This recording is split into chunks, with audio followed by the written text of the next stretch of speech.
Assalamualaikum, selamat kembali ke channel Let's Tutor. Dan untuk video kali ini kita akan sambung dengan beberapa subtopik terakhir untuk bab 1 matematik tingkatan 4. Untuk video-video bahagian yang lain, korang boleh klik dekat playlist dekat sini ni, korang boleh tengok kejap lagi. Untuk video kali ini kita akan sambung dengan 2 subtopik terakhir bab 1 matematik, iaitu melakar graf daripada suatu fungsi kuadratik dan juga penyelesaian masalah yang melibatkan persamaan dan juga fungsi kuadratik. Okey? 2 subtopik terakhir tu, sekejap saja 2 subtopik tu. Kita akan go through one by one, okey? Untuk subtopik yang pertama, melakar graf daripada suatu fungsi kuadratik. Okey, bila kita diberi suatu fungsi kuadratik, macam mana untuk kita melakar graf? Okey, dekat sini saya dah ringkaskan tips yang mudahlah, tips untuk melakar graf jika diberi suatu fungsi kuadratik. Okey, sebagai contoh, fungsi f sama dengan ax kuasa 2 tambah bx tambah c. Okey, ini bentuk fungsi kuadratik kan. Diberi fungsi sebegini, kita dah tahu kita ada nilai A, kita ada nilai A, kita ada nilai B dan juga kita ada nilai C. Benda pertama sekali kena buat adalah untuk kita kena tahu bentuk graf. Bentuk graf senang saja. Bentuk graf, kita tengok nilai A. Nilai A positif, graf dia graf senyum. Nilai A kalau negatif, graf dia adalah graf muram. Simple, semudah itu untuk kita tahu bentuk graf yang nak kita lakar kejap lagi. Itu yang pertama. Benda first kali, tengok nilai A, positif ke negatif. Benda yang kedua, kita tengok nilai C. Kerana nilai C menentukan pintasan y-intercept. Okey, y-intercept merujuk kepada nilai C. Kalau C tu negatif 10, pintasan y dia negatif 10 lah. Semudah itu. Okey, dua ni semudah itu saja. Okey, yang ketiga ni dia ada lain sikit. Okey, untuk yang ketiga, kita tengok nilai B. Okey, kita tengok nilai B. Ada dua case, iaitu kalau B kita positif ataupun nilai B kita adalah negatif, step seterusnya adalah cari punca kuadratik. Kenapa kena cari punca kuadratik? Sebab punca kuadratik menentukan pintasan X graf. Ini kalau B positif ataupun B negatif. Okey, tapi macam mana pula kalau B dia sama dengan kosong? Kalau B,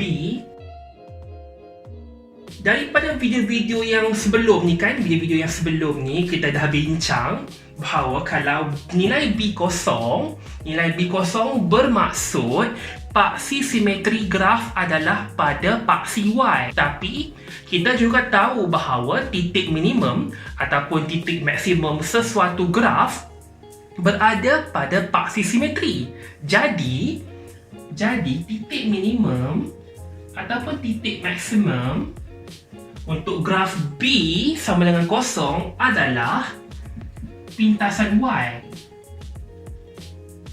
Kalau yang tadi kita tengok B positif ataupun negatif, kita ada 3 ciri graf yang kita nak. Bentuk graf, pintasan Y dengan pintasan X. Tapi untuk graf B sama dengan kosong, boleh jadi graf tu tiada pintasan X. So apa kita perlu buat? Kita cuma perlu tandakan mana-mana satu titik yang dilalui oleh graf tersebut. Okey? Tanda satu titik graf. Okey, contohlah graf tu lalu dekat X sama dengan 1. Kita masukkan 1 ke dalam fungsi untuk kita dapat nilai Y. Lepas tu kita tanda dekat graf lah titik tu O1 dengan nilai Y dia, koordinat titik tu. Ini tips, ini cara paling mudah untuk kita melakar graf. Melakar graf diberi suatu fungsi kuadratik. Okey, jom kita tengok contoh soalan. Okey, contoh kita ada fungsi f 2x kuasa 2 tambah 5x tolak 3. Daripada fungsi ni, first tadi kita cakap apa? Benda first kali, tengok nilai A. Nilai A kita adalah 2. Nilai A kita adalah 2.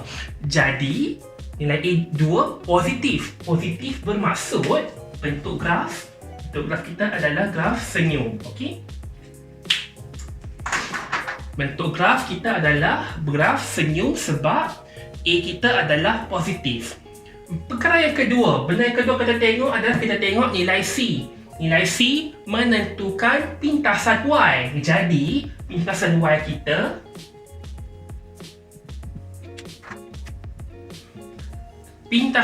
kita ialah negatif 3. Okey. Selepas itu, next step kita tengok nilai B. Nilai B kita kosong ataupun ada nilai. Ada nilai 5. Okey. Jadi kita cari punca. Kuadratik. Pakai kalkulator je, senang. Untuk siapa yang belum tahu cara menggunakan kalkulator untuk mencari punca, korang boleh klik video kat sini. Saya akan letak kat hujung ni. Klik kat situ. Dalam video tu saya dah ajar cara guna kalkulator untuk tentukan punca. Keluarkan kalkulator masing-masing. Kita tekan mode sampai keluar EQN, degree 2. Lepas tu kita masukkan nilai A kita 2, nilai B kita 5 dan juga nilai C kita negatif 3. Kita akan dapat X sama dengan 0.5 dan juga negatif 3. Jadi, pintasan X kita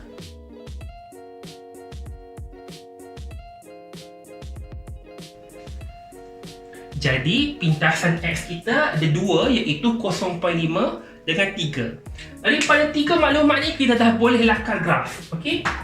First, kita dah tahu bentuk graf dia adalah graf senyum. So, kita lukis bentuk graf senyum. Okey, macam ni. Lepas tu kita dah tahu pintasan X kita adalah 0.5 dengan 3. Kita buat paksi X. Okey. Lepas tu kita tanda 0.5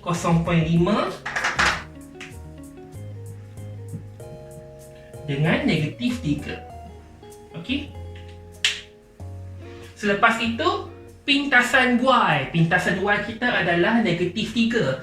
Jadi kita lukis paksi Y kita, lakar paksi Y kita. Okey, macam ni. Lepas tu kita label pintasan Y kita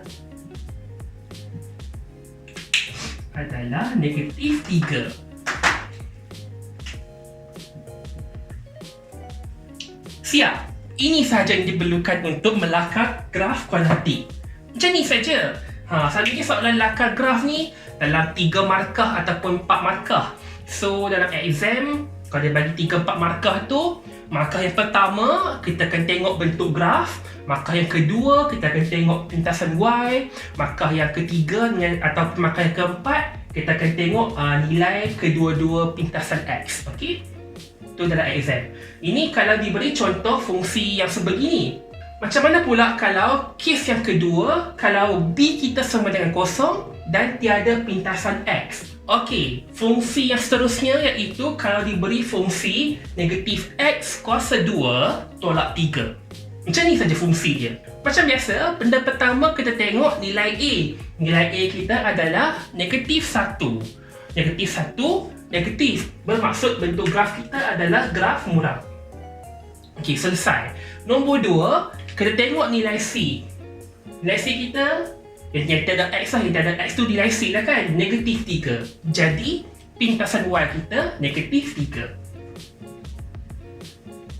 Nombor 3, kita tengok nilai B. Nilai B kita tak ada. Nilai B sama dengan kosong. Okey? Nilai B sama dengan kosong. Bermaksud paksi simetri berada pada paksi Y. Paksi simetri graf adalah paksi Y. Dan disebabkan paksi simetri adalah paksi Y, titik minimum dan juga ataupun titik maksimum graf adalah pintasan Y. Kita baru ada dua ciri, iaitu pintasan Y dan juga titik maksimum dan negatif 3, dan juga bentuk graf muram. Baru ada dua ciri, kita perlukan 3 ciri. Macam saya cakap tadi, kita ambil apa sahaja nilai yang dilalui graf. Kita contoh, kita letak X tu 1. Kita masukkan X tu 1.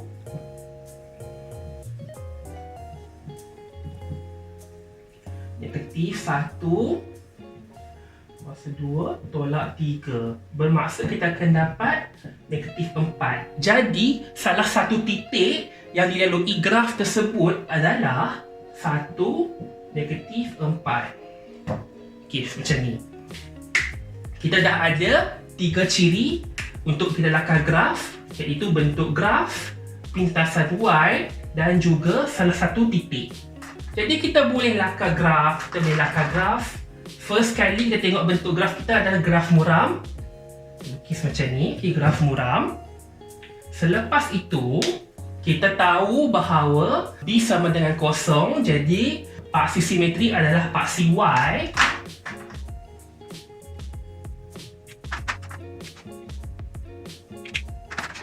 Paksi simetri adalah paksi Y, dan juga kita tahu pintasan Y untuk graf tersebut adalah negatif 3.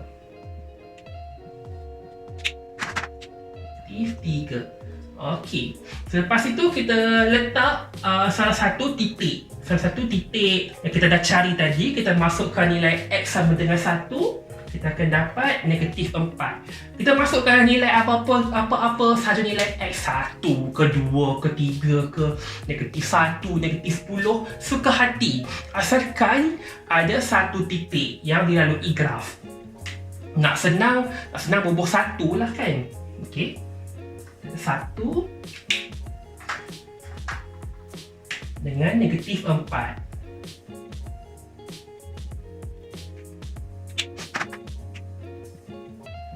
Okey, siap.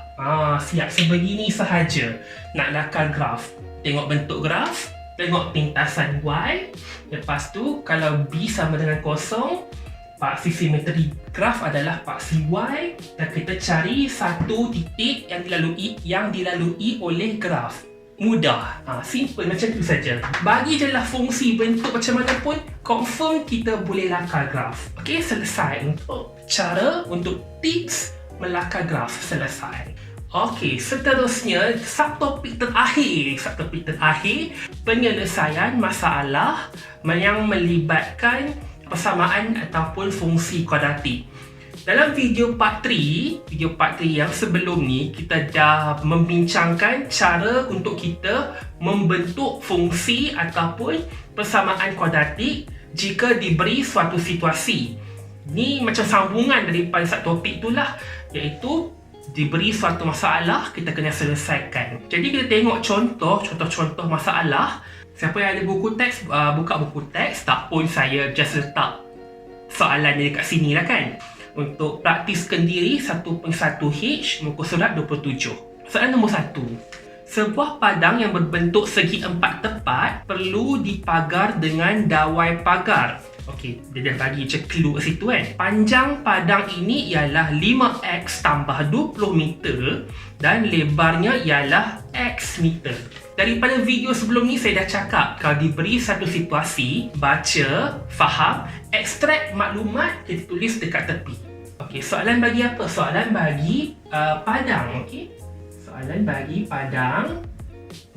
Panjang padang adalah 5x tambah 20. Lebar padang adalah x. Okey, ini maklumat yang diberi.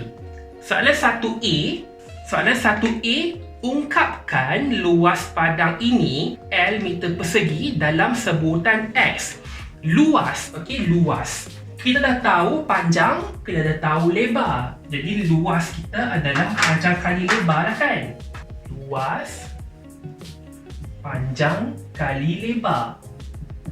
Panjang kita adalah 5x tambah 20. Lebar kita adalah x.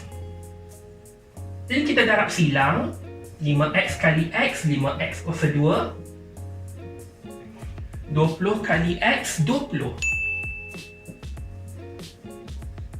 Jadi ini jawapan dia, iaitu untuk ungkapkan luas padang dalam sebutan x. Ini untuk soalan 1A. Untuk soalan 1B pula, diberi luas padang ialah 5,100 meter persegi. Hitung kos memagar padang ini jika kos dawai pagar tersebut ialah RM20 per meter. Okey, ada maklumat baru. Jadi kita tulislah maklumat baru tu. Luas padang ialah 5,100. Kos sama dengan RM20 per meter kan? RM20 per meter. Kita nak mencari kos pagar. Ni adalah soalan 1B bagi, iaitu luas padang ni adalah 5,100 meter persegi. Maklumat yang pertama. Maklumat yang kedua, kos pagar ialah RM20 per meter. So, dia nak suruh kita cari kos untuk kita memagar padang tersebut. Ini clue dia. Memagar padang. Kalau kita nak pagar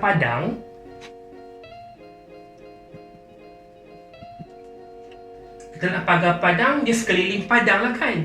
Sekeliling padang apa dia? Sekeliling padang ialah perimeter.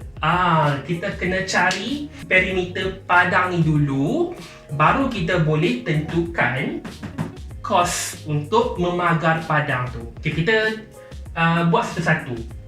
Kita bagi luas 5,100 dan kita juga ada ungkapan luas, iaitu 5x kuasa 2 tambah 20.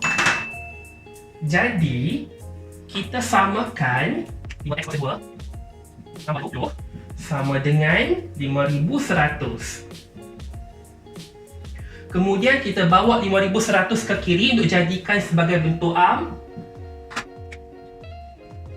5,100 sama dengan kosong. Okey, selepas tu bila kita dah buat dalam bentuk arm macam ni, kita boleh cari punca. Macam biasa kita pakai kalkulator, tapi kita kena tunjuk jalan kerja dia. Okey, kita masukkan 5. B kita 20. C kita negatif 5,100. Okey, so kita akan dapat X 30 dan juga 34.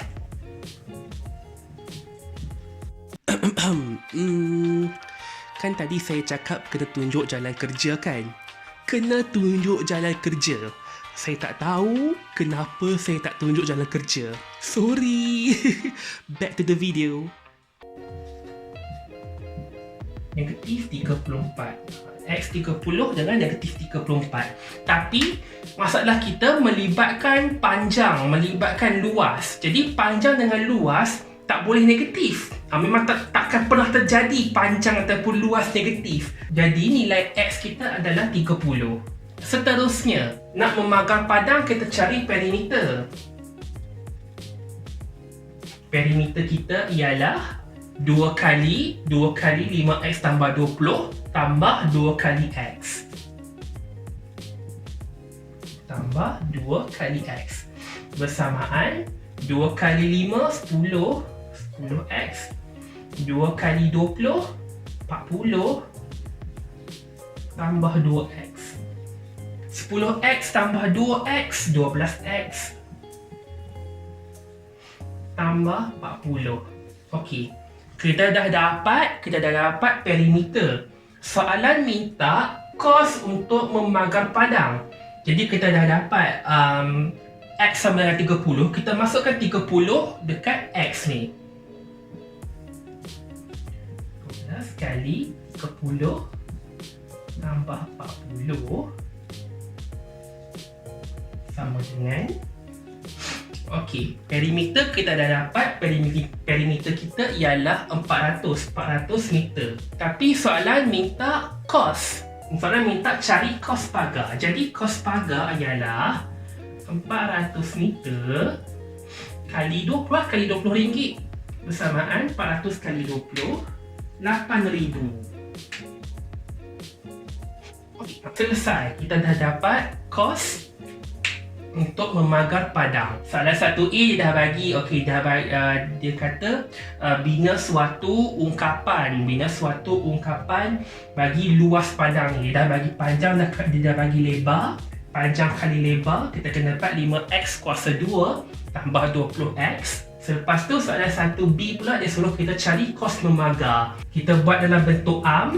Lepas tu kita cari punca. Kita dapat nilai x. Lepas tu kita buat pula suatu persamaan untuk perimeter. Kita masukkan nilai x ke dalam persamaan perimeter untuk dapat nilai perimeter sebenar. Baru darab dengan kos, iaitu RM20, kita akan dapat RM8,000. Okey. Selalunya soalan panjang macam ni dalam 4 markah. Selalu macam ni 4 markah selalunya lah. Ini contoh yang pertama. Untuk contoh yang kedua, saya ambil soalan sebenar, bukan soalan SPM lah. Soalan percubaan sebenar. Percubaan Terengganu 2020 kertas 2. Saya akan paparkan soalan dekat skrin sekarang. Okey, soalan dia, rajah 3 menunjukkan dua segi empat tepat BCDE dan EFGH. BHE dan EFD ialah garis lurus. Diberi luas segi empat yang berlorek ialah 60 cm persegi.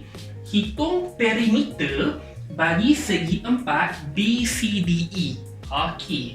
Macam complicated diagram tu. Tak apa, kita dissect satu-satu. Kita bedah, kita extract maklumat daripada soalan. Soalan bagi segi empat B, C, D, E. Lepas tu ada satu segi empat yang kecil dalam tu yang berlorek. E, F, G, H. Alright. Soalan bagi macam ni. Dia bagi satu segi empat. Lepas tu dalam dia ada lagi satu segi empat kecil yang berlorek. Luas segi empat yang berlorek ialah 60. Dia suruh kita cari perimeter BCDE. Dia suruh kita mencari perimeter segi empat yang lebih besar tu. Okey? Macam soalan sebelum ni, kita dah tahu luas sama dengan panjang kali lebar. Untuk segi empat yang kecil ni lah, untuk segi empat yang berlorek ni, panjangnya dia dah bagi A tambah 3. Macam mana pula dengan lebar? Lebar dia pula berapa? Lebar HE ni, GF ni, HE dengan GF ni, lebar dia berapa? Dia dah bagi dekat sini 8. Dalam gambar rajah dia dah bagi dekat sini 8. Jadi lebar dia dah bagi dekat sini, lebar keseluruhan dia ialah A. Dekat sini 8. Dekat sini HE kita adalah A tolak 8. Kita dah ada panjang A tambah 3. Kita dah cari lebar dia A tolak 8. Kita akan dapat panjang ni HE ni. Jadi kita boleh buat suatu ungkapan luas. Okey? Luas lorek sama dengan A tambah 3 dengan A tolak 8. Kita kembangkan.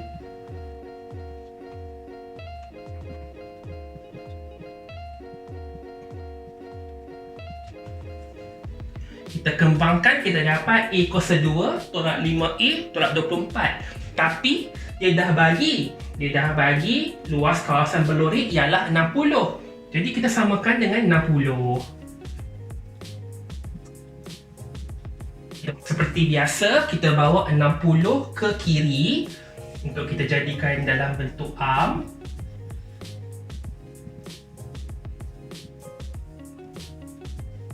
Okey, jadi kita dapat A kuasa 2 tolak 5A tolak 84. Selepas itu, seperti biasa, macam biasa kita dah ada persamaan kuadratik dalam bentuk am, kita mencari punca. Kita pakai kalkulator. A kita ialah 1, B kita negatif 5, C kita ialah negatif 84. Kita dapat X sama dengan 12, X sama dengan negatif 7. Jangan terus tulis. Jangan terus tulis. Kita tulis kat tepi dulu. Kita terbalikkan dia. Kita akan dapat A tolak 12, A tambah 7 sama dengan kosong. Baru kita tulis nilai punca. A sama dengan 12, A sama dengan negatif 7. Macam soalan sebelum ni, bila melibatkan perimeter, melibatkan luas, perimeter dan luas mesti positif, tak boleh negatif. Jadi, kita hanya boleh terima jawapan A sama dengan 12.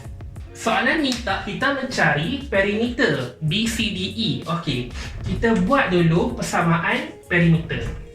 Perimeter kita dia dah bagi panjang 20, lebar kita ialah A. Jadi, 2 kali 20 tambah 2 kali A sama dengan 2A tambah 40. 2A tambah 40. Tapi kita dah dapat A sama dengan 12. Kita masukkan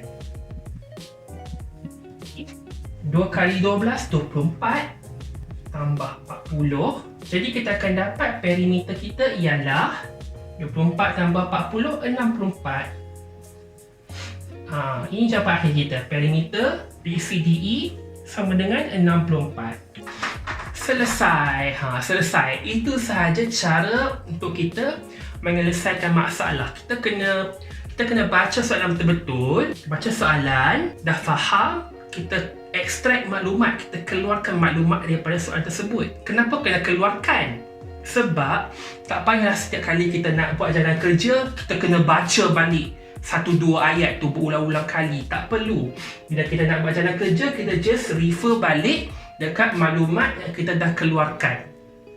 Itu sahaja. Soalan penyelesaian masalah melibatkan fungsi dan juga persamaan kuadratik. Itu sahaja untuk bab 1 matematik tingkatan 4. Dah habis. Macam video-video yang sebelum ni, saya akan tinggalkan kuis latihan kefahaman untuk subtopik ni, untuk subtopik video kali ni dekat description box di bawah. Dan juga soalan latihan overall, keseluruhan, soalan latihan keseluruhan untuk bab 1.